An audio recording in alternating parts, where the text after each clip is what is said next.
बिस्मिल्लाहिर्रहमानिर्रहीम अस्सलाम वालेकुम। कैसे हैं आप लोग? उम्मीद करती हूँ बहुत अच्छे होंगे। तो आज बना रही हूँ बहुत ही मज़ेदार सी रेसिपी। और ये रेसिपी जो ना मेरी वालदा की फ़ेवरेट रेसिपी है। मेरी अम्मी इतनी अच्छे ये करेले बनाती थी ना, बहुत ही मज़े के करेले बनाती थी। और कीमा भरे करेलों की तो बात ही अलग होती है। इस वक्त तो सीज़न के हिसाब से ना इतने अच्छे करेले आए हुए ना, देखें कितने अच्छे करेले आए हुए हैं सीज़न के हिसाब से। अभी बहुत ही अच्छे करेले आए हुए हैं। और छोटे छोटे साइज़ के करेले होते हैं ना, उनका तो खाने का जायका ही अलग होता है। तो यहाँ पर देखें मैंने ली है आधा किलो करेले। और ये छोटे साइज़ के करेले ना, इसलिए ज़्यादा आ गए हैं ये आधा किलो में। अच्छा, यहाँ पर है ये देखें, दो प्याज आपको नज़र आ रही होगी, चार टमाटर नज़र आ रहे होंगे। बस यही सामान इसमें डलेगा, यानी कि वेजिटेबल। और थोड़ी सी हरी मिर्चें जो हमने डालनी है, और चार टमाटर बड़े हैं चार। और यहाँ पर प्याज भी जो है ना, एक बड़े साइज़, ये तकरीबन दोनों बड़े साइज़ की हैं प्याज ना।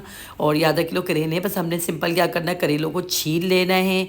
और छीलने के बाद इनको कटिंग कर लेनी है। कटिंग भी कैसे करनी है कि बीच में से चीरा लगाना है और अंदर से गूदा सारा निकाल लेना है। फिर अच्छे से छील लेंगे हम करेलों को, ठीक है ना।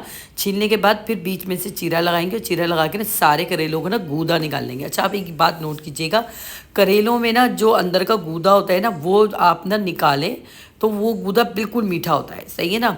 और सिंपल नमक लगा के रख दें। और नमक लगा के रखने के बाद करेलों को थोड़ी देर रख दें। जब उसका पानी निकल जाए तो अच्छे से वॉश करके ना उसको फिर आप सुखाने के लिए रख दें। बस सिंपल यही होता है तरीका इसका। तो यहाँ पर देखें, मैंने एक छोटी साइज़ की प्याज अलग से ली थी, जिसको मैंने बारीक चॉप कर लिया, काट लिया, डाल दिया। और उसमें मैंने हाफ़ टी स्पून ज़ीरा भी डाल दिया साथ में। प्याज के साथ ज़ीरा डाल दिया, छोटे साइज़ की प्याज थी। और इसमें मैंने डाल दिया आधा किलो कीमा। ये कीमा है आधा किलो, और मशीन का निकला हुआ है। और कीमा डाला, और मैंने इसमें डाला है नमक और लहसुन अदरक का पेस्ट। लहसुन अदरक का पेस्ट और नमक डालने के बाद हम क्या करेंगे, इसको अच्छे से भून लेंगे कीमे को। इसका बिल्कुल पानी खुश्क कर लेंगे। यहाँ देखिए, मैंने पानी बिल्कुल खुश्क कर लिया है, कीमे का तकरीबन पानी सारा खुश्क हो चुका है। अब हम इसमें डालेंगे कुछ मसाले। तो यहाँ डलेगा हाफ़ टी स्पून हल्दी पाउडर, थोड़ा सा कम करिएगा हाफ़ टी स्पून से। और ये हाफ़ टी स्पून ही इसमें डालेगा कुटी हुई मिर्च। अच्छा, आप सोचेंगे ना ये हाफ़ टी स्पून क्यों डाला है ना, तो अभी मैं आगे जाके आपको पता चल जाएगा। तो यहाँ हल्दी और कुटी हुई मिर्च को अच्छे से हमने भून लिया। और इसमें मैंने डाल दिए हैं टमाटर। ये टमाटर जो हमने ना तकरीबन 4 अदर टमाटर थे ना, कटे हुए थे। तो उसका मैंने एक टमाटर जो है ना वो इस पर काट के डाल दिया। बाकी अभी 3 कटे हुए रखे हुए हमने। तो एक टमाटर काट के डाल दिया, और इसको ढक्कन रख दिया आधा गिलास से थोड़ा कम पानी डाल के, ताकि कीमा गल जाए अच्छे से। कीमा गलने के लिए लगा दिया। और यहाँ मैंने क्या करा, देखिए ये जो बीज अंदर का गूदा था सारा करेलों का, वो निकाल दिया है मैंने। ये बिल्कुल मीठा होता है, इसका कुछ नहीं करना चाहिए। और यहाँ पर देखें, मैंने करेलों पे अच्छे से पानी मतलब मैंने धो लिया था। पहले नमक लगा के रख दिया। जब नमक लगा के रख दिया थोड़ी देर के लिए, मैंने इसका पानी नीचे बॉल के अंदर आ गया था सारा नमक, वो कड़वा पानी। और फिर मैंने इसको अच्छे से वॉश कर लिया। वॉश करने के बाद इसको अच्छे से सुखाना है हमने। और सुखाना किस तरह से, देखिए ये वाला तरीका भी मैं आपको बता रही हूँ सुखाने का, कि एक कपड़े में लें इसको और अच्छे से नचोड़ें, फिर सारा पानी इसका निकल जाएगा। देखिए इस तरीके से ना, ये देखिएगा आप, इस तरह से ना ये सारे करेलों का पानी निकल जाता है। बहुत अच्छे से आप नचोड़ेंगे ना, तो अगर आपके पास वक्त हो तो आप इसको लटका भी दे कहीं, तब भी निकल सकता है। लेकिन हाथों से नचोड़ नचोड़ के निकालेंगे ना, तो देखिए ये देखें बॉल के अंदर ना सारा, ये देखिए इस तरह से नचोड़ेंगे ना तो सारा बॉल के अंदर आ जाता है। नहीं तो मेरा जो मतलब ये बेसिक तरीका ये भी है कि मैं एक खाली तवा ले लेती हूँ, या खाली कढ़ाई ले लेती हूँ, उस पर हल्की आंच पे छोड़ देती हूँ, उसको थोड़ा थोड़ा चलाती रहती हूँ। तो वो पक पक के, जैसे आप ज़ीरा और धनिया रोस्ट करते हैं ना, बस इस तरीके से भी ये थोड़े से गर्म हो जाते हैं और पानी इनका खुश्क हो जाता है, तो भी ये कड़वाहट इनकी ख़त्म हो जाती है। तो यहाँ देखिए कीमा हमारा सारा गल चुका है। और मैंने आपको बताया था 4 टमाटर थे, जिसमें से एक छोटे साइज़ का जो टमाटर था वो मैंने इसमें डाला था। बस अभी 3 टमाटर कटे हुए रखे हुए हैं। तो यहाँ पर देखें, ये जो करेले थे ना, इसका पानी बहुत अच्छे से खुश्क कर लिया था हमने।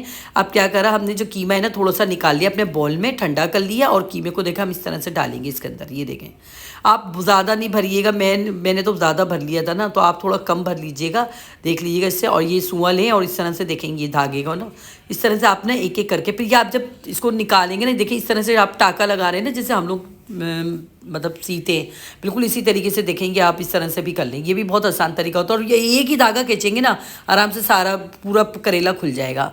तो यहाँ देखिए ये सारे करेले हमने भर लिए हैं। ये देखें छोटे साइज़ के करेले हैं ना, तो देखिए इतने सारे अच्छे खासे आधा किलो में अच्छे खासे भर गए।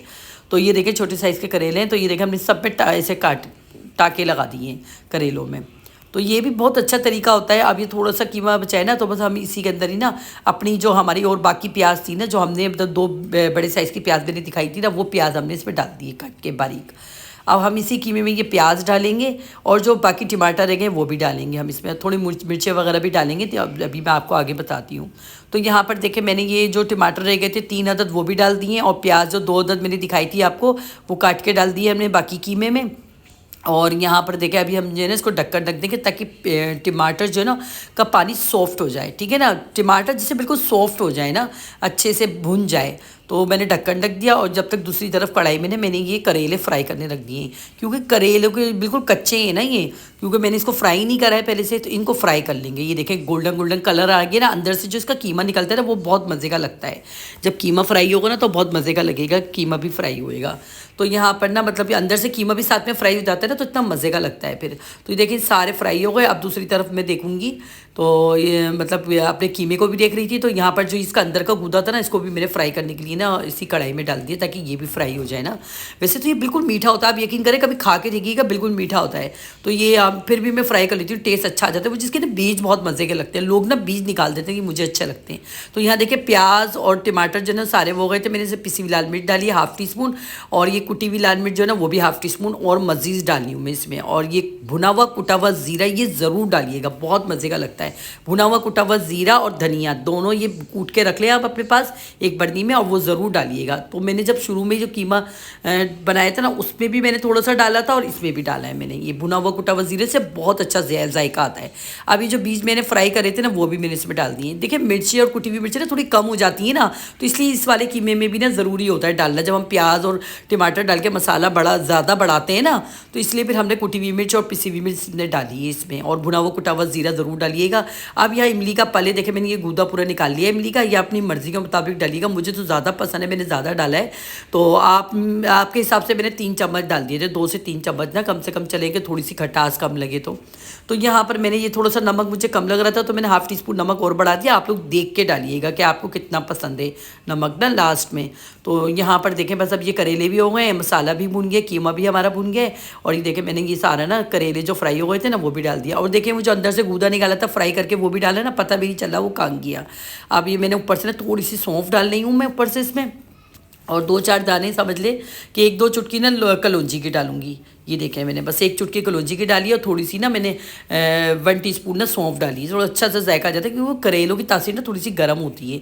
अब जो कढ़ाई वाला जो ऑयल था ना मैं वो थोड़ा सा ऊपर से डाली ताकि इसमें रोगन आ जाए, और 2 मिनट के लिए ढककर ढकेंगे बस, इससे ज़्यादा नहीं।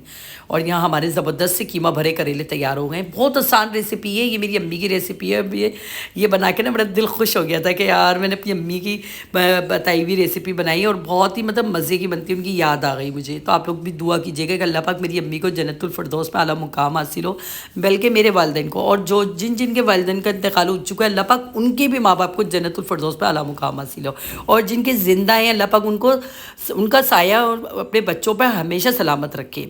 तो मिलते हैं नेक्स्ट वीडियो में अच्छी सी रेसिपी के साथ। अल्लाह हाफिज़। अरे कहाँ जा रहे हैं, जाते जाते वीडियो को लाइक भी कर दें, शेयर भी कर दें, और जो न्यू है ना चैनल पे वो सब्सक्राइब भी करते हैं। तो मिलते हैं नेक्स्ट वीडियो में अच्छी सी रेसिपी के साथ। देखें कैसे एक धागा निकालेंगे और देखेंगे ये सारा करेला खुल गया आराम से, कितनी अच्छी रेसिपी है। तो मिलते हैं नेक्स्ट वीडियो में अच्छी सी रेसिपी के साथ। अल्लाह हाफिज़।